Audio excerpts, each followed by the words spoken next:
session. We'd like to begin the meeting as we always do with Catherine, our student rep, leading us in the Pledge of Allegiance. I pledge allegiance to the flag of the United States of America and to the republic for which it stands, one nation, under God, indivisible, with liberty and justice for all. All right. Thankfully, we have a couple people in the audience tonight, which is always great. So we will open the floor to public comment if anyone would like to add anything this evening. Seeing no interest in public comment tonight, we will proceed with the meeting. Catherine, if you'd like to go ahead and do your report and review the calendar, I would appreciate it. All right, so for high school, open house was last night, and that went very well. We have homecoming week that started on Monday, and it will be ending this Saturday with a dance at 7 p.m. We also have a bonfire tonight, 6:30 at the school, and that's always a fun event. I'll just putting that on. For sports, unified soccer stands 0-1. Girls soccer won 5-0, and they had a game tonight in Wilton. Their next game will be the 23rd at 11 a.m. It's a home game against Pittsfield.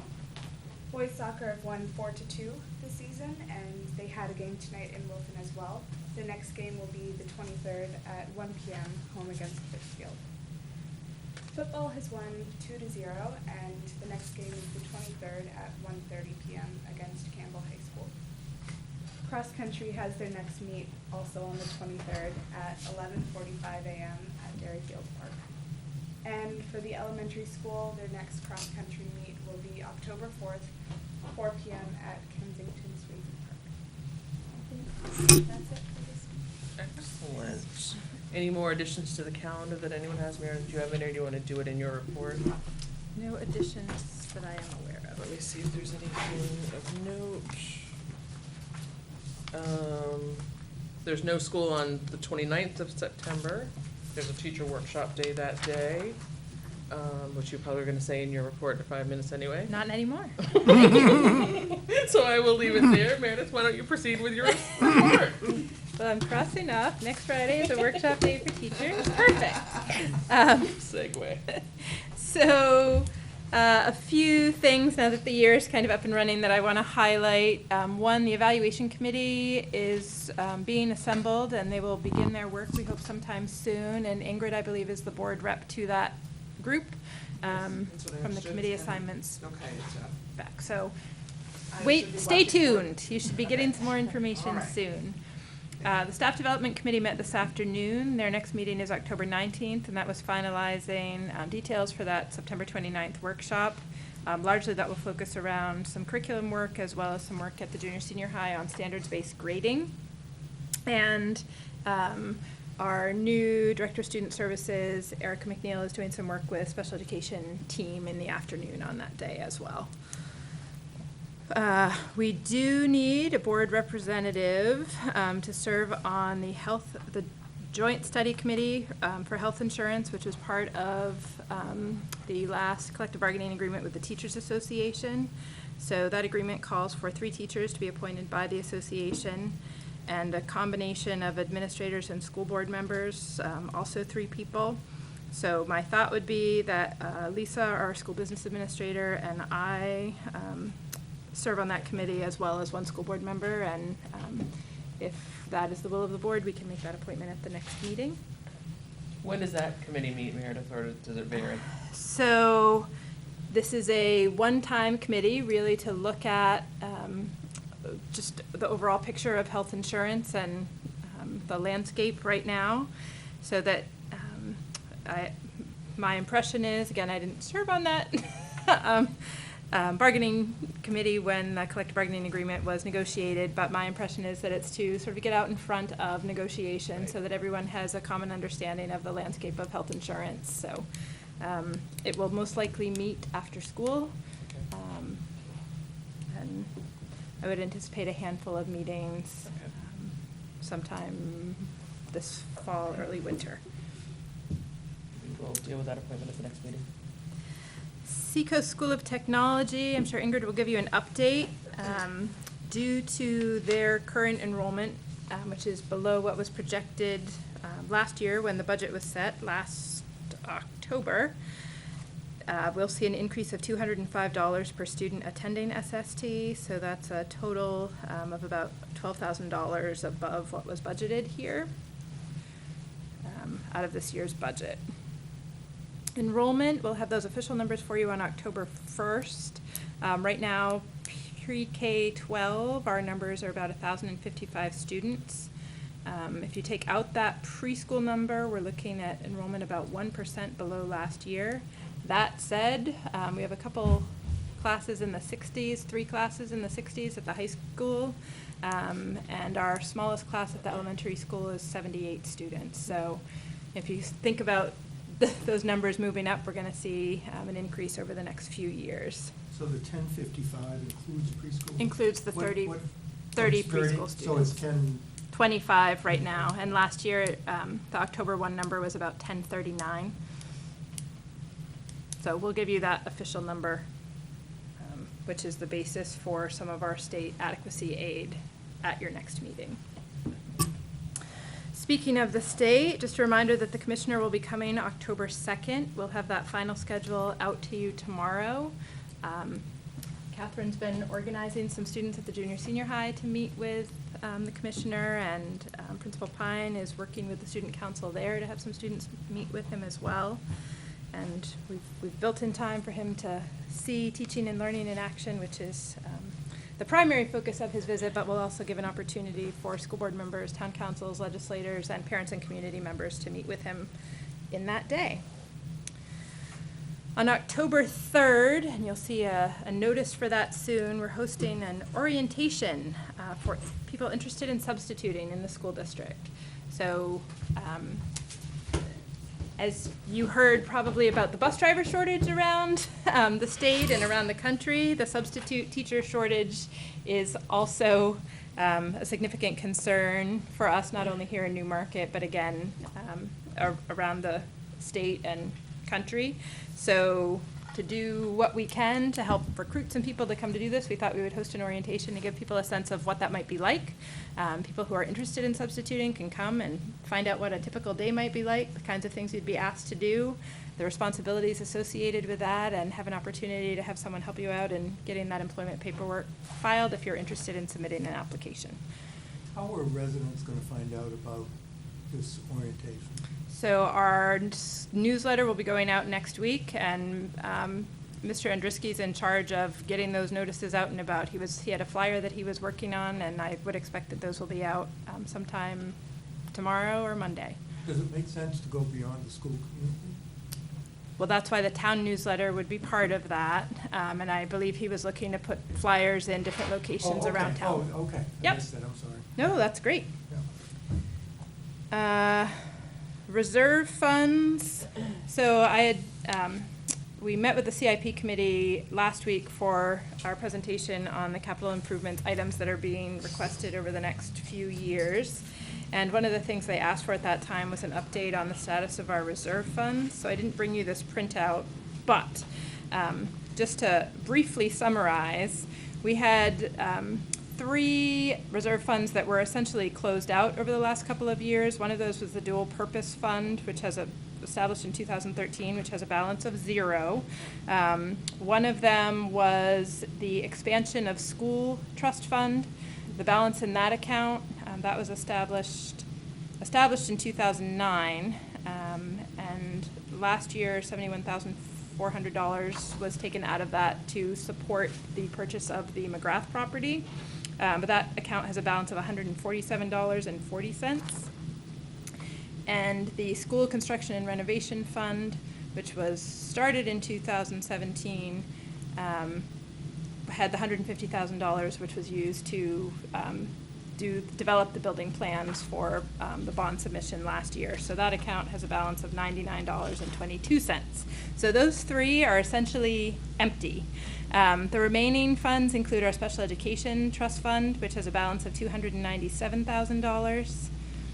Our School Repair and Maintenance Trust Fund, which has a balance of about $285,000. Our School Technology Trust Fund currently has a balance of $117,000, but you may remember that last year during the budget process, We essentially zeroed out the technology lines with the intention of taking those funds from the technology trust at the end of this fiscal year as needed in order to make those technology purchases. And then the final one is the utility capital reserve, which was started in 2014 in anticipation of some energy spikes. That account has a balance of just over $25,000. So just as an update, we're not quite into budget season yet, but it's coming.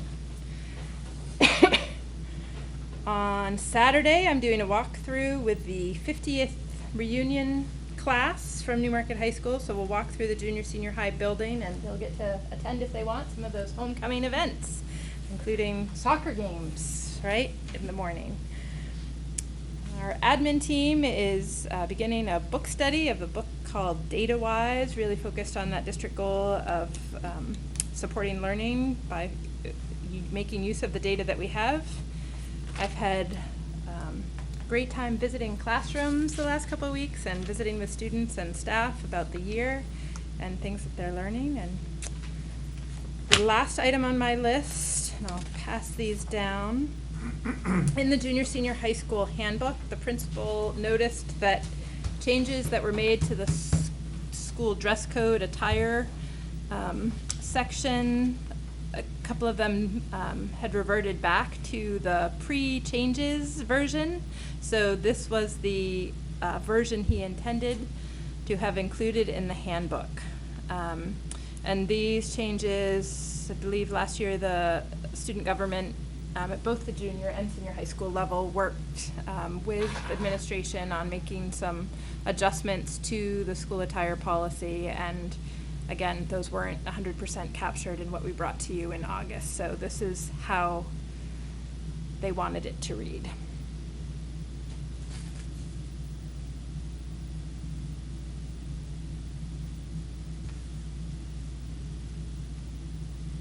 The highlighted sections are the changes. They are additions. They are just adjustments to the language, yeah.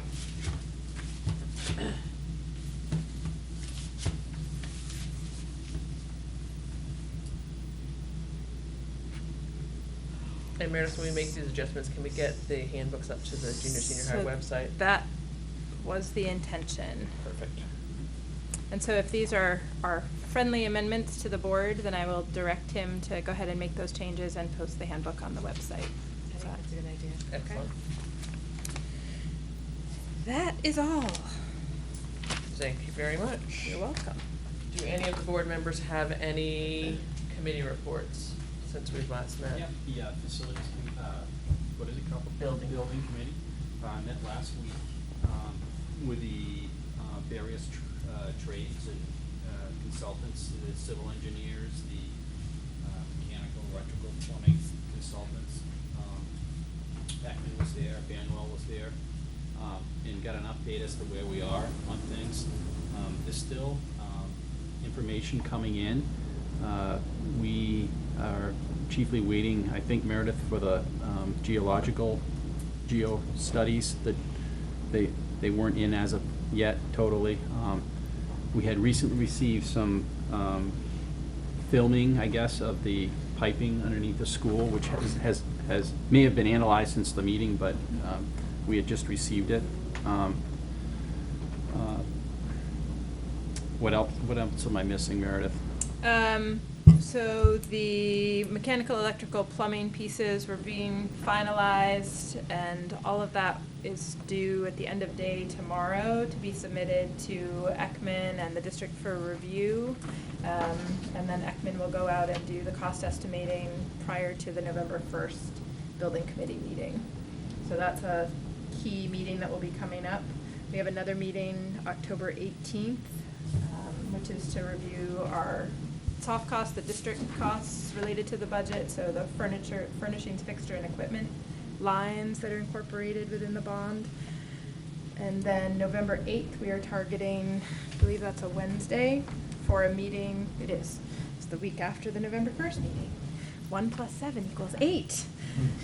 For a meeting with the neighbors at both the elementary and junior senior high properties, just to give them an update on some of the civil engineering work that we've done, what we're currently looking at for drainage and site work at those properties, and answer any questions that they may have at this juncture.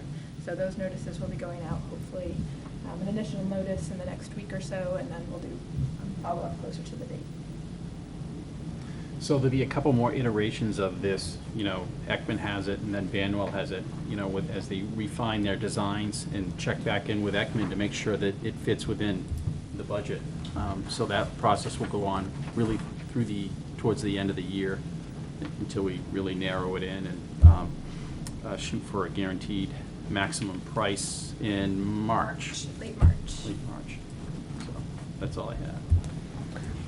I was able to go to the last 2 CIP meetings in place of Mr. Zink, and I learned a great deal about the CIP process, and I think some of the stuff that I've learned, along with what Al's had from his time, 2 years serving on it, and anyone else who's served on it before, might help us refine and work with the town to make that process more seamless.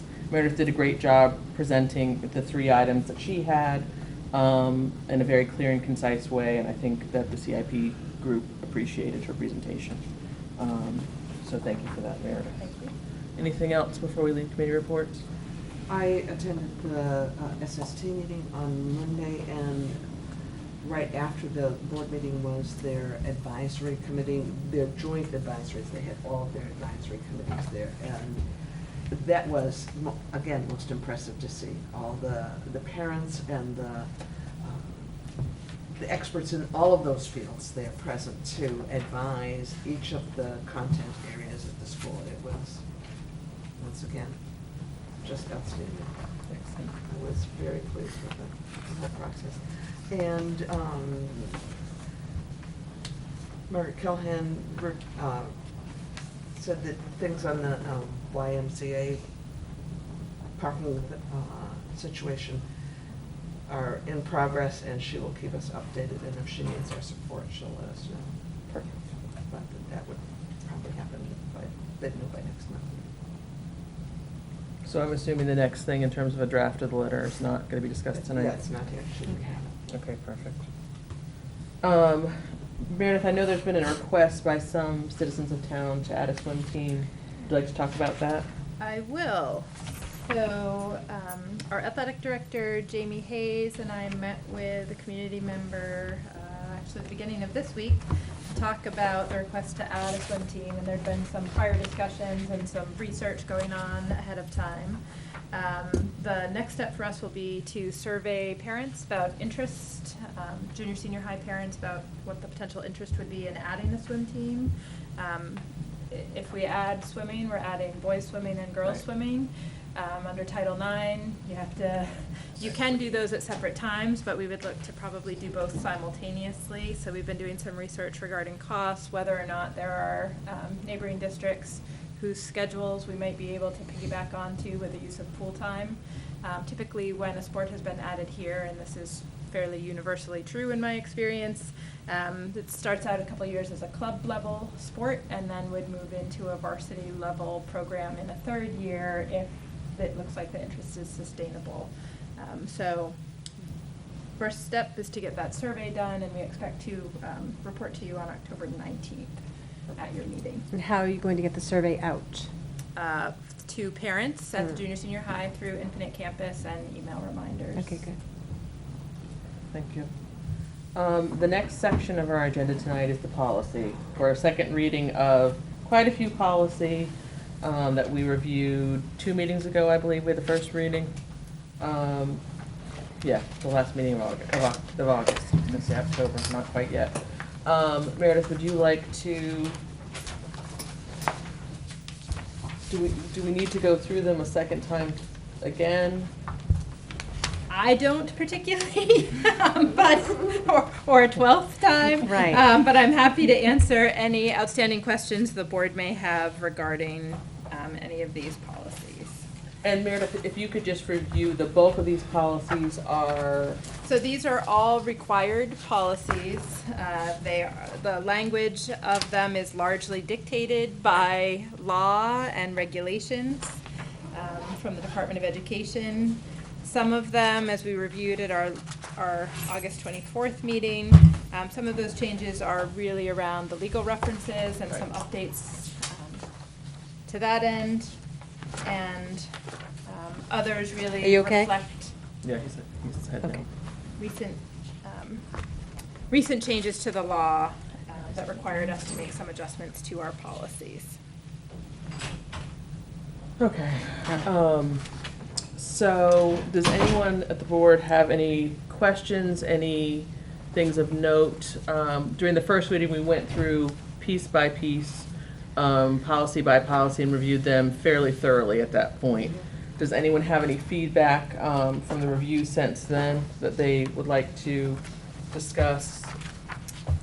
I will just call out, one of the questions we had was around policies that had been reviewed with no changes, so we culled those separately for you in that bottom section. Okay. Again, just recognizing that those are existing policies, we reviewed them, the language in Okay. them is current, but we'll have documented that they were reviewed in Right. 2017. And make a note on the bottom part, at the end of the, Yes, it will say reviewed. okay. So Meredith, I wasn't here for the first, I was out on vacation for the first go-around, and maybe it was addressed, but is there a best practices for us as a board or as a district for reviewing these? Is it an annual event, or is it as they are recommended? Or? So my take would be that on at least every 5 years, you want to have looked at every policy that you have. We have some policies that hadn't been looked at going back almost a decade at this point in this group of required policies. And in some cases, there have been no changes.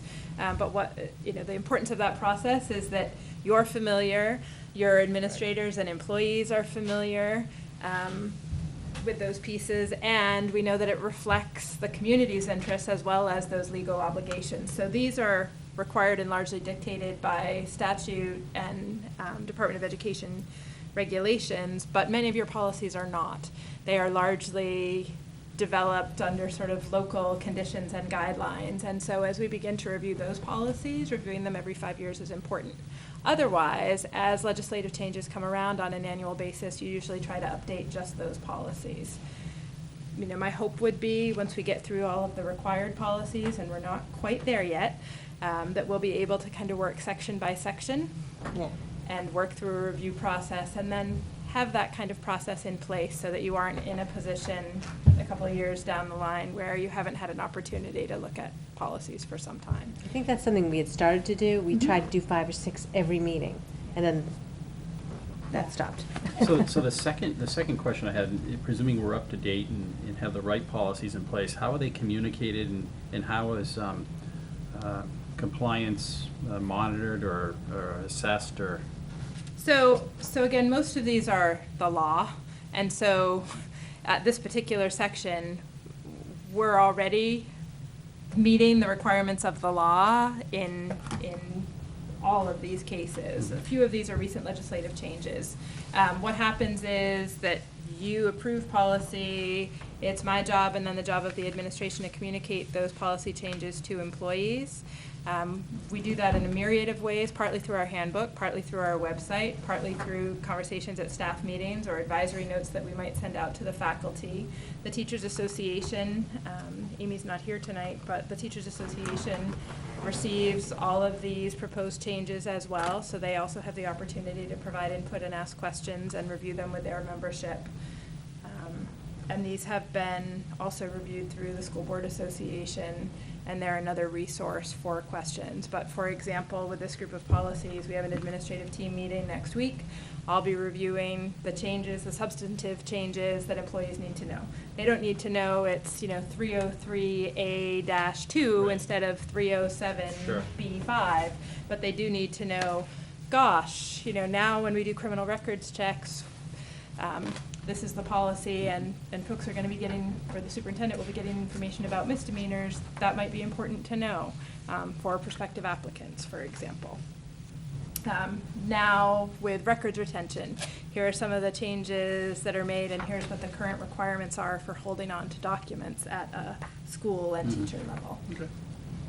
And Mike, some of the ones, like the sexual harassment policies and things like that have built in within the policy processes for addressing allegations and investigations and doing all those things too as a part of it. And Yeah. some of the paperwork for that has been amended as well. But my overall, and I'm comfortable with what I heard, is that there's so much work that goes into these, and not only in the people who draft them originally, and so much good thought, but, that they're actually out there, people are following them. Again, I think that's the benefit of regular review of these policies, so that, again, no one is sort of inundated with 50 different policy changes that they Right. have to try to Right. respond to at any given time. And I asked the question in terms of, do I have to keep it, which I Yeah. did, because my notes, do I have to keep it in the binder here? Or if I needed to go back and didn't want to be keeping this in my bookcase at home, where would I find them? Where are they readily accessible so that, Yes. and it would be the same for any member of the community. If they need to know about the sexual harassment policy, That's correct. they could So come to all of the those office, or policies- they're online. all of those Oh. policies are available online. And are they also posted when we post the agenda for the meeting? They So are they're- indeed. They're all They're the included packet in the that's. board packet. And Yep. that posting that's there on the website, so that any community members looking at that at the same time, so if they want to talk to us, they could say, hey, Ingrid, I saw that. That's right. I mean, and policy really is the guidance that we look to around different issues that may arise. And, where policy doesn't exist that could be helpful, it's my job to recommend that to you. Where policy exists but may not be current, it's my job to pass that along to you. And And Mary- certainly, board members can also bring policies forward. I think I said this last time, but I'll say it again. I think that I appreciate the work that's gone into this to get us, because this is a huge amount of policy that we're going to be getting right-sized. And I think that having a plan and a process in place to proactively move forward and get us where we need to be and maintain it, I appreciate very much. So thank you for that as well. Anyone else have any other feedback on the policies that are on our second reading? If there is not, I would seek a motion to approve the policies that are on the second reading. We'll do the first reading for the ones later Okay. on, but the ones that are listed for the second reading tonight. Do I have a motion for that? So moved. Second. On a motion from Ms. McKinney and a second from Ms. Alberg, we move to approve the policies that are up for second reading tonight as listed on the agenda. Section, discussion items, number C, letter A. Any discussion? All those in favor say aye. Aye. For Jen. Okay, so Meredith, would you like to go, we need to look at the ones that have no changes. I seek a motion to approve section B for the policies that have no change. So moved. Second. On a motion from Ms. Alberg and a second from Mr. Kennison, we will approve the second reading of the policies that required no change. Any discussion? All those in favor? Aye. 4 on that. Meredith, we'll do letter C for the first readings of those if you would like. Sure. So EHAA is your first one. And it should be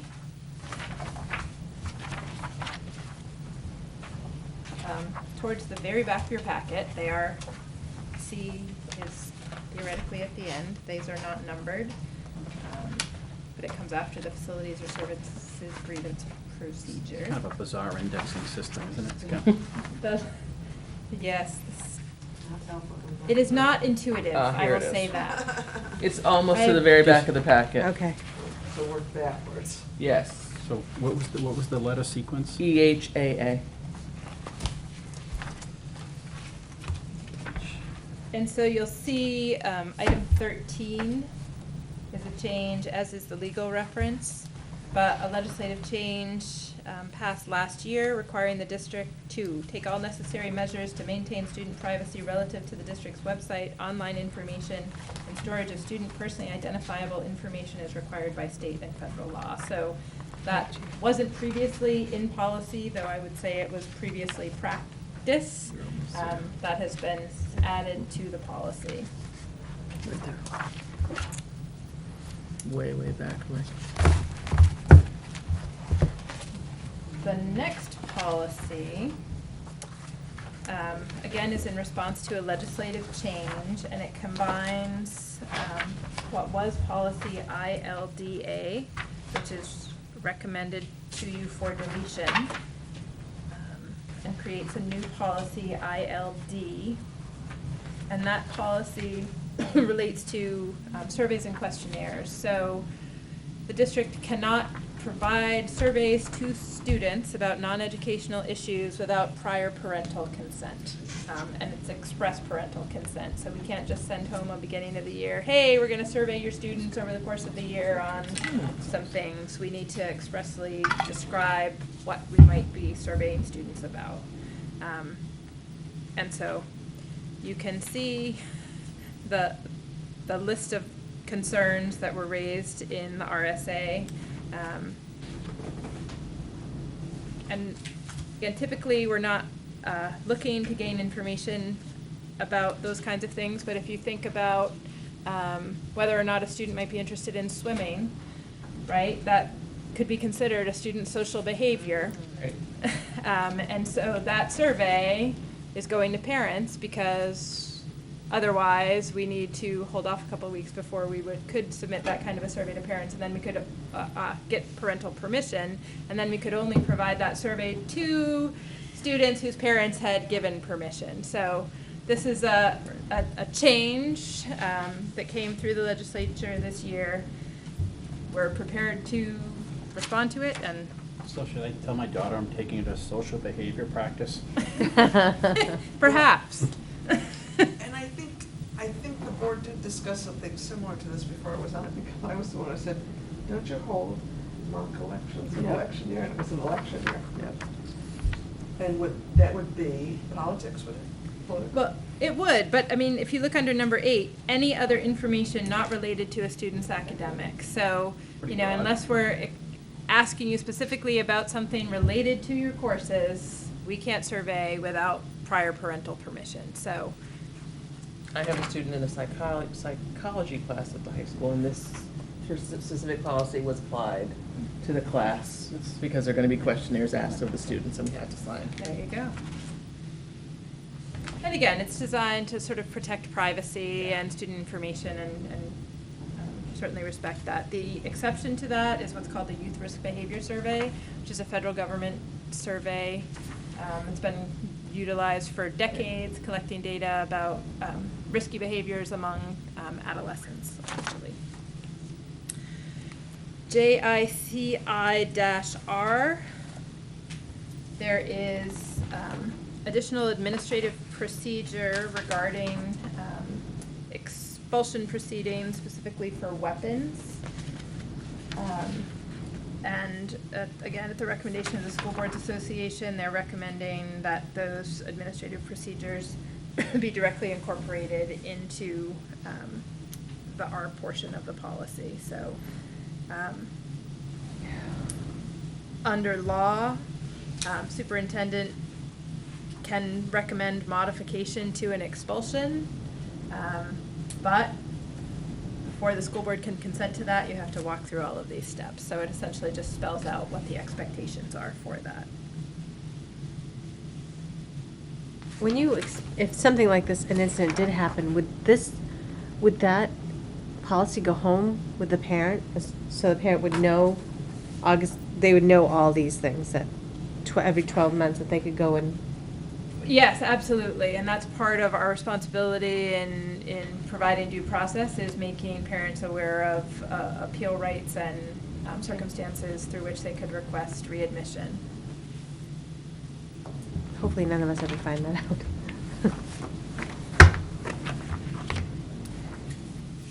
Those are first reads. Again, if there are questions, comments, thoughts about those, we can take them now or any time by email or whatever means of communication works best for you, and then we'll be bringing them back to a future board meeting. Any questions anyone has? And I just realized as we proceed in our agenda that I should have had these minutes approved before Mr. Zink left, because we can't vote on them again because Oh, we don't no. have the right amount of people. So we will defer the August 24th minute approval again to the next meeting. The next set of minutes is the joint meeting minutes of August 30th. I seek a motion to approve those minutes. So moved. Second. A motion from Ms. McKinney and a second from Mr. Kinnison. Is there any discussion or amendments to the minutes? All those in favor of approving the minutes from the August 30th Town Hall, the joint town committee, school board meeting, say aye. Aye. The next meeting minutes on our agenda are the September 5th, 2017 school board retreat non-public minutes. I seek a motion to approve those. So moved. Second. And a motion from Ms. McKinney and a second from Ms. Alberg. I seek a vote to approve the non-public board meetings from September 5th, 2017. All those in favor? Aye.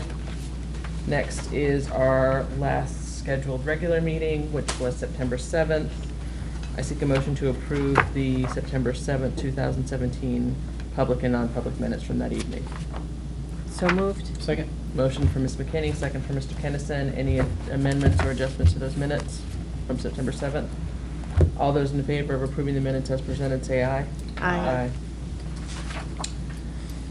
The next thing, and I did not pass these around, is the approval of the manifests.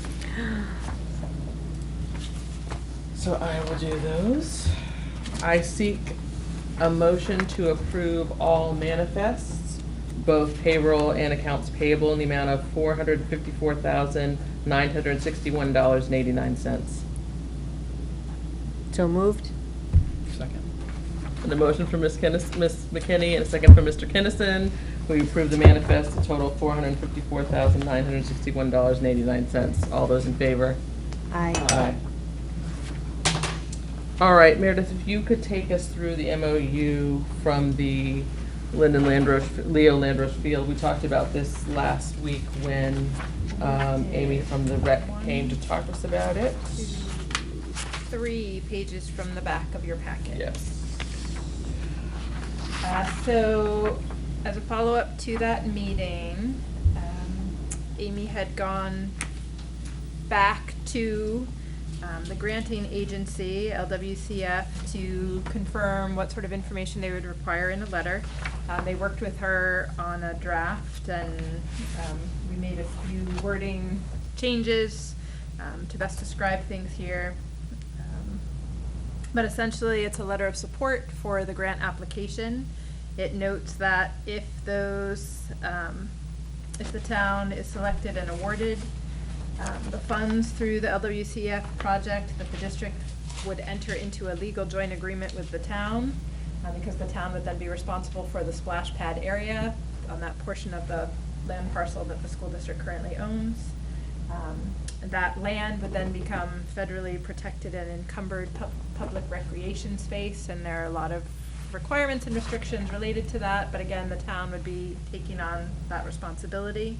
And then there's a provision that just notes if the district should choose to sell the land in the future, the town of Newmarket would have to find a similar recreational space. So that's really an impact for the town, but that we acknowledge that if we choose to make that kind of a sale, we can't do it unless the town has basically locked down another parcel to provide an equivalent service. So that's the draft. As Amy shared with us at the last meeting, she's hoping to be able to submit this to LWCF in early October. Does anyone have any thoughts or questions on this letter as it's presented? What's a splash pad? Not a pool. Like fountains and a Bubbling water yes, that will- that the kids can run Oh, through really? and get sprayed I and see. water dumps on them and stuff like that. Okay. Not like, is it like water slides and? No. Mm-mm. Just It's a like- flat surface with Just they shoot porous- out of the ground? and- Yes. Okay. And it's spongy, so nobody can get Yeah, hurt. I see. You don't need lifeguards, You right? do not. So I asked those questions, so we own the land as the Correct. district. Yet the rec department would be in charge of this facility. And how does it work in terms of, do they have a general liability policy listing us as additional insureds, or do we? No, because they would essentially be, the town of Newmarket would be then taking ownership of that portion It would? of the property. Okay. If, again, I mean, you saw included in your packet the 15-year agreement that was authorized in 1974, which subsequently lapsed, and I'm not sure anyone knew it had lapsed or was aware of the details of that, but essentially, there had been a shared arrangement between the town and the school for the use of that field space. The town, for example, maintains the fields and has continued to do that to today. The recreation department uses the playground area and has access to portions, and we have access to portions. So it has been utilized as common space, but that designation, one of the things that I had discussed with Amy was certainly before the board was to enter into a joint agreement, it would want to see final detailed plans. We don't, as of yet, have a precise mapped location of where the splash pad would be located within the Landrose Field area. We know roughly, but I'm not sure that all of the surveying pieces that would need to be done there have been done to date. And again, that's part of why they're looking for some of these grant funds to help support the cost of that project.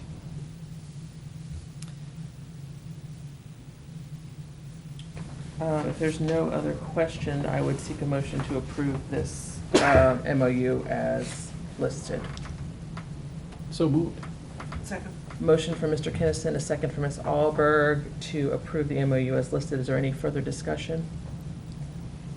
All those in favor of approving it, say aye. Aye. Bless you. Thank you. So we'll put that into a final letter form and have the board chair sign on behalf of the board. I will do.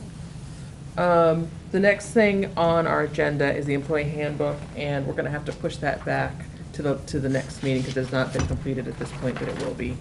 And basically that came out in the August 24th meeting. We were talking about the staff handbooks at both schools, having an overarching employee handbook for all the employers of the district, so it's one consistent message that way.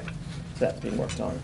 The next item is the board goals, and based upon our retreat, we sort of came up with 4 main areas that we would like to focus in on as goals for the board, and I've sort of written some of those. We could talk about them. The goals as listed, number 1 is to review district policies to ensure that they are in accordance with all state and federal regulations and statutes. Updates should be made in a timely manner. Goal number 2 is effective communication with all stakeholders to encourage engagement and participation. A plan will be developed to ensure consistency and effectiveness.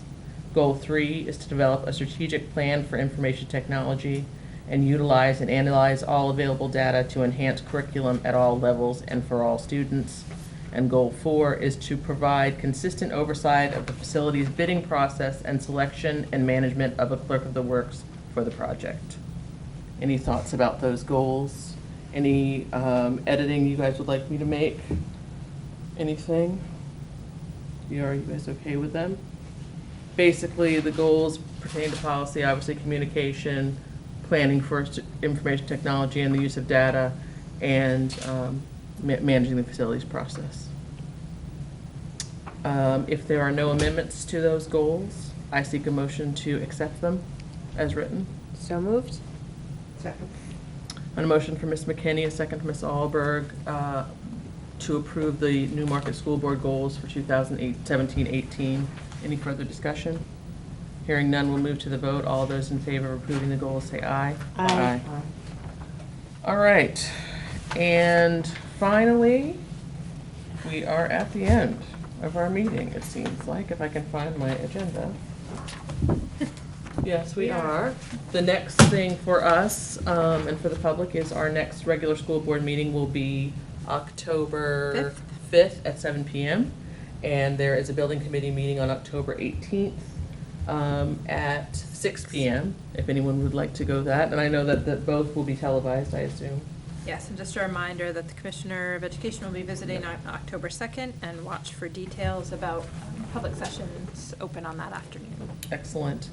If there is nothing else from the board, I seek a motion to adjourn the meeting. So moved.